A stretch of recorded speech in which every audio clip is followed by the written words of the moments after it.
Hey guys, what is up? আজকের ভিডিওতে আমি কথা বলবো 53 বছরের খাট কাঁপানো বুড়োকে নিয়ে। যেখানে বাকি সব বাংলার অ্যাক্টররা সিনেমা হল কাঁপাতে ব্যস্ত, সেখানে আমাদের কাঞ্চন কাকু খাট কাঁপাতে ব্যস্ত। আমাদের এই কাকু একটা না, দুটো না, তিনটে বিয়ে করেছে। তার মানে আমাদের কাকু হচ্ছে 3 ঘাটের জল খাওয়া পাবলিক। একদিকে হাজার হাজার ছেলেপেলেরা সিঙ্গেল হয়ে মরছে, আর একদিকে আমাদের কাকু খাট কাঁপাচ্ছে, তা আবার এই বুড়ো বয়সে। সালমান খানকেই দেখো, এত সুন্দর বডি, 6 প্যাক নিয়ে এখনো পর্যন্ত একটাও বিয়ে করলো না, কিন্তু আমাদের এই কাকু পাতলা পাটখাটির মতো চেহারা নিয়ে তিনটে বিয়ে করে বসেছে। আমাদের এই কাকুর প্রথম বউ হচ্ছে অনিন্দিতা দাস। তার সাথে কিছুদিন সংসার করার পর কাকুর আর তাকে ভালো লাগে না। তারপরে কাকু কি করলো? দ্বিতীয় নম্বর বিয়ে করলো। তার নাম হচ্ছে পিঙ্কি ব্যানার্জি। তো পিঙ্কির সাথে পিঙ্কি খেলা করার পরে কাকুর তাকেও আর ভালো লাগে না। তারপরে কাকু বিয়ে করলো 3 নম্বর মেয়েটাকে, তার নাম হচ্ছে শ্রীময়ী, যে আজকে আমাদের ভিডিওর কন্টেন্ট। এই শ্রীময়ী নাকি কাকুর থেকে 23 বছরের ছোট। মানে মদন মিত্র বলেছিল না, কচি জিনিসের মজাটাই আলাদা, কচি জিনিসটাই আলাদা। তো আমাদের এই কাঞ্চন কাকুর মনে হয় কচি জিনিসের উপর একটু আলাদাই লোভ। সত্যি কথা বলছি কাকু, তোমার পাশে এই মেয়েটাকে দেখলে না আমার একটা কথাই মাথায় আসে। আমি একটা জিনিস বুঝতে পারছি না, কি ওরকম একটা আইটেম বোম তোমার প্রেমে পড়লো কি করে? বলছি কাকু, তুমি কি গোপনে গোপনে জনি সিনসারের ট্যাবলেটটা ইউজ করো নাকি? না মানে এই বয়সে একটা কচি মেয়েকে তুমি কি করে দিতে পারছো? আই মিন ভালোবাসা।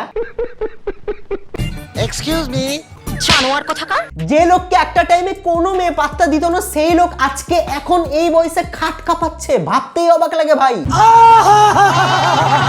একটা মধ্যবিত্ত ফ্যামিলি যতবার না তার শোয়ার খাট চেঞ্জ করে, আমাদের কাকু তার থেকেও বেশি খাটে শোয়ার পার্টনার চেঞ্জ করে ফেলেছে। সত্যি কাকু, তুমি লেভেলের পাবলিক মাইরি। তোমার মধ্যে কিছু না কিছু একটা আছে। শরীর পাতলা হয়েছে তো কি হয়েছে, তোমার মোটা অনেক, আই মিন পকেট অনেক মোটা। তাহলে কচি কচি মেয়ে কি আর তোমার জালে পা দেয়? তা আবার 3 বার? বাবা কাকু, সত্যি তুমি আর ট্যালেন্টেড পাবলিক।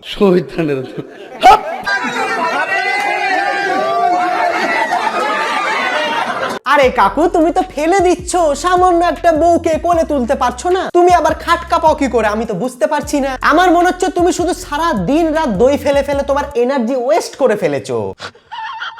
কাকু, শুধু দই ফেললে হবে না, দইয়ের সাথে একটু দুধটাও খেতে হবে, তবেই তো এনার্জি পাবে। আই মিন গরুর দুধ কাকু, অন্য কিছু না। ইস, মিথ্যে কথা। প্রতিদিন ঘুমানোর আগে আর ঘুম থেকে উঠে আর দুপুর বেলা খাওয়ার পর 3 বেলা করে দুধ খাবা, দেখবা তোমার এনার্জি ঠিক হয়ে যাবে। তখন কোলে তুলে সব কিছু করতে পারবা। আই মিন নাচতেও পারবা আর নাচাতেও পারবা।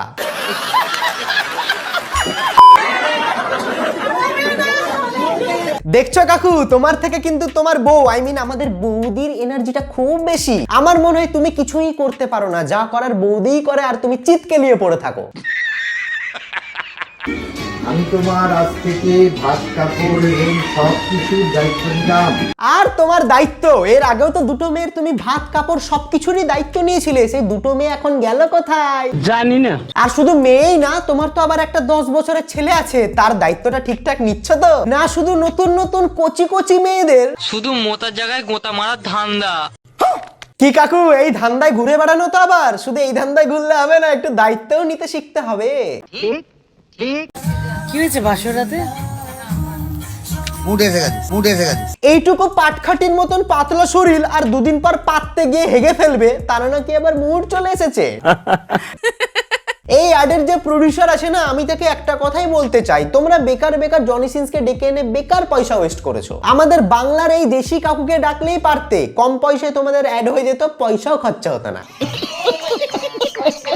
আর হ্যাঁ গাইস, পয়সার কথা যখন বললাম, তাহলে একটা ছোট্ট ঘোষণা আছে তোমাদের জন্য, ওটা শুনে নাও, তারপরে আবার ভিডিওতে ব্যাক করব। আজকে আমি তোমাদেরকে একটা দুর্দান্ত সাইটের ব্যাপারে কথা বলতে চাই, যেখানে তোমরা তোমাদের ভালো সময় কাটাতে পারবে। তোমরা প্রত্যেকে স্মার্টফোন ইউজ করো, তো আমি বেশ কিছুদিন ধরে লোভ বেটে অ্যাভিয়েটার গেমটা খেলছিলাম। এই সাইটটা সত্যি খুব সুন্দর আর বোনাস সহ দ্রুততম স্থিতিশীল প্ল্যাটফর্ম। আসলে এখানে তোমরা দেখতে পাচ্ছ 5000 টাকা দিয়ে শুরু করা হয়েছে। মূল বিষয়টা হলো শুধুমাত্র মনোযোগ আর ধৈর্য। আর তোমাকে এখানে এক্সপেক্ট করতে হবে ব্লু ওয়ার্ডস গুলো একটাই রোতে, আর এরপরে অবিলম্বে তোমাদেরকে 2.5x থেকে 4x পর্যন্ত সহগ নেওয়ার চেষ্টা করতে হবে। এখানে তোমরা একটা সারিতে 5টা লেনদেন কম প্রতিকূলতার সাথে দেখতে পাচ্ছ, আর এখানে 500 টাকার 2টি বাজি রাখাও হয়েছে। আর তারপরে এখানে অপেক্ষা করা হয়েছে আর 2x থেকে সহগ নেওয়ার চেষ্টা করা হয়েছে। দেখে তো আমার এটাই লাগছে কি যে এটা উইন হবে। আর এখানে তোমরা দেখতে পাচ্ছ কি যে 2x এর উপরে প্রথমটা কিন্তু এখানে বন্ধ করে দেওয়া হয়েছে, তারপরে আবার দ্বিতীয়টার জন্য একটু অপেক্ষা করা হয়েছে, আর শেষে 4x এর উপরে দ্বিতীয়টা নিয়ে নেওয়া হয়েছে। তোমরা এখানে দেখতে পাচ্ছ কি যে এখানে একটা ভালো পয়েন্ট আছে, একটাই সারিতে 4টি কম প্রতিকূলতা। তো এখানে যে 500 টাকার বাজিটা ধরা হয়েছে, আমার মনে হয় এখান থেকে বেশ কিছু প্রফিট হবে। আর মোটামুটি আমি এটাও নিশ্চিত নিশ্চিত এই বাজিটা 2x এর বেশি হবে। আর ফাইনালি তোমরা দেখতে পাচ্ছ কি যে এটাকে 2x এর উপরে নিয়ে নেওয়া হয়েছে। এখানে তোমরা প্রতিটা প্রতিকূলতার পিছনে ছুটবে না, আর প্রতিটা ফ্লাইটে কিন্তু বেটও ধরবে না। তোমরা খুবই দেখতে পেলে কি যে বুদ্ধি খাটিয়ে কিভাবে এখান থেকে 4000 টাকা উপার্জন করা হয়েছে। শুধুমাত্র এখানে তোমাকে সঠিক সময়ের অপেক্ষা করতে হবে, আর এটা সব থেকে ইজি হচ্ছে লুপাতে। তো তোমরা যারা ইন্টারেস্টেড নিজেদের সময় লাগিয়ে এখানে বেনিফিট খুঁজে নিতে পারো। তো এটার লিংক ডেসক্রিপশন আর পিন কমেন্টে আছে পার্সোনাল বোনাসের সাথে, যারা ইন্টারেস্টেড একবার চেক আউট করে নিও।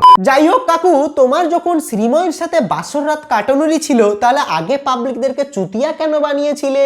এবং কি আশ্চর্য ব্যাপার, যে সমস্ত অভিযোগ আমার প্রতি করা হচ্ছে, শ্রীময়ী বলে একটি নবাগতা অভিনেত্রী, সে বেচারা সাথে নেই পাঁচে নেই, সে একজন অভিনেত্রী মাত্র। অভিনেত্রী মাত্র?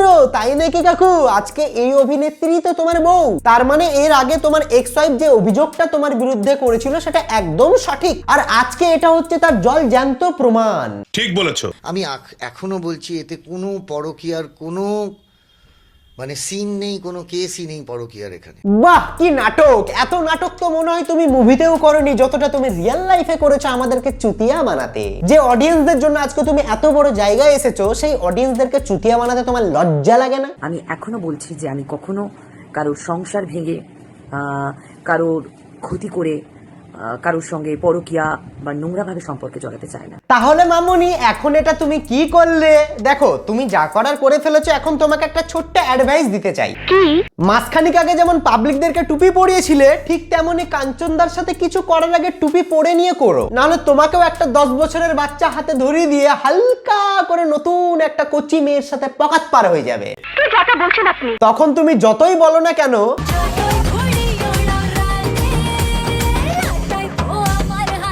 ঠিক এই একই ভুল ধারণাটাই কাঞ্চনদার আগের দুটো বউয়ের ছিল, তাই আজকে তারা ভুগছে। দেখো, ভবিষ্যতেও তোমাকেও না ভুগতে হয়। মানে? কারণ আমাদের কাঞ্চনদার না ফুটোর প্রবলেম আছে। তাই তোমাকে আগে থেকেই বলে দিচ্ছি, কাঞ্চনদার ঘুড়ি আকাশে উড়তে দিও না, না হলে ঘুড়ি উড়তে উড়তে কার ফুটোতে কখন হালকা করে ঢুকে যাবে তুমি বুঝতেও পারবে না। বলেন কি? আমার এরকম ফ্রাস্ট্রেশন বা আমার এরকম দিন আসেনি যে আমি একটা বিবাহিত পুরুষের সঙ্গে সম্পর্ক করব। ফার্স্ট্রেশন তো তোমার আছেই, কলা খাওয়ার ফার্স্ট্রেশন, সেই জন্যই তো একটা বিবাহিত পুরুষের সাথে সম্পর্কে গিয়েছো। দেখো, আমাদের কাকু পাতলা হতে পারে, কিন্তু কাকুরটা অনেক মোটা, আই মিন পকেট অনেক মোটা। সেই জন্য দিনে তুমি যতবার কলা খেতে চাইবে, কাঞ্চন কাকু তোমাকে ততবার কলা খাওয়াবে।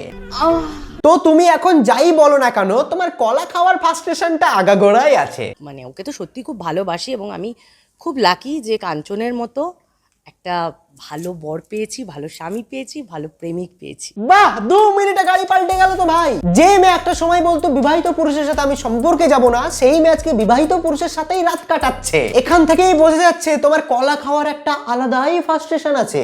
ওরে কেন কাঞ্চন দাদা কেন? আরে বয়সে বড় কি বল, দিদি বলবো? হয় দাদা বলবো না? বাবা, তাহলে ফাইনালি দাদাকেই বর বানিয়ে নিলে? বিয়ের পর দাদাকে দুধ খাওয়াও সাদা। আমি এই দুধের কথা বলছি, কিন্তু অন্য দুধের কথা না। বিয়ের পর তুমি কাকুকে দুধ খাওয়াও সাদা, অন্যের বরকে লাইন মারতে গেলে প্রথমে তো বলতেই হবে দাদা।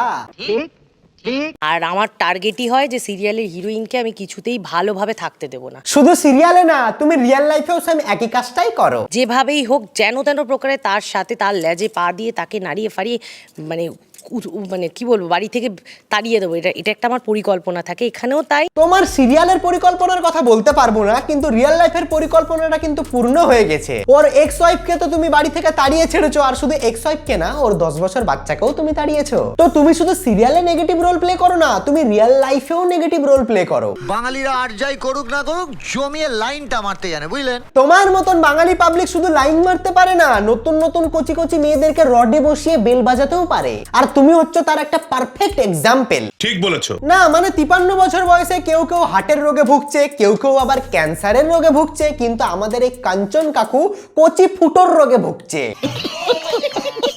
যাই হোক, আমাদের কাকুকে প্রচুর চাটা হয়েছে, কিন্তু কাকু আমাদেরকে এইটুকু প্রমাণ করে দিয়েছে যে মেয়ে পটাতে গেলে শুধুমাত্র তোমার লুকস, ফিগার, বডি এইসব না থাকলেও হবে। তোমারটা যদি মোটা থাকে, আই মিন তোমার যদি পকেট মোটা থাকে, তাহলে তোমার লুকস আর ফিগার যেমনই হোক না কেন, তুমি প্রচুর মেয়ে পটাতে পারবে, তা আবার কচি কচি মেয়ে। जोर जोर से बोल के लोगों को स्कीमें बता दे। তো গাইজ, আমি আর বেশি সময় ওয়েস্ট করলাম না, আজকের ভিডিওটা এটুকুই। আমিও আমারটা মোটা বানাতে যাই, যাতে আমিও কচি কচি মেয়ে পটাতে পারি, আই মিন পকেটটা মোটা বানাতে যাই। আর ততক্ষণ তোমরা আমার চ্যানেলটাকে পকাত করে সাবস্ক্রাইব করে দাও যাতে আমিও 2 পয়সা কামাতে পারি, আর ভিডিওটাতে লাইকও করে দাও, কমেন্ট সেকশনে বলে দিও ভিডিওটা কেমন হয়েছে। আর হ্যাঁ গাইস, কে কতবার বিয়ে করবে, কে কতবার ডাইভোর্স করবে সেটা একান্তই তাদের ব্যক্তিগত ব্যাপার। তো আমার ভিডিও দেখে কাউকে হেড দেওয়ার দরকার নেই, আমি শুধুমাত্র মজার জন্য ভিডিওটা বানিয়েছি, তো তোমরাও শুধুমাত্র মজা নিয়ে ছেড়ে দাও।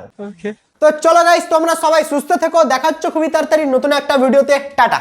কারো আদেশ মানি না আমি চিরসঠিক, আমি না মানি আইন, আমি না কারো অধীন, যেন আমি শ্রেষ্ঠ, শুধু আমি সঠিক, কেবল আমি সত্য, পুরা দুনিয়া বেঠিক।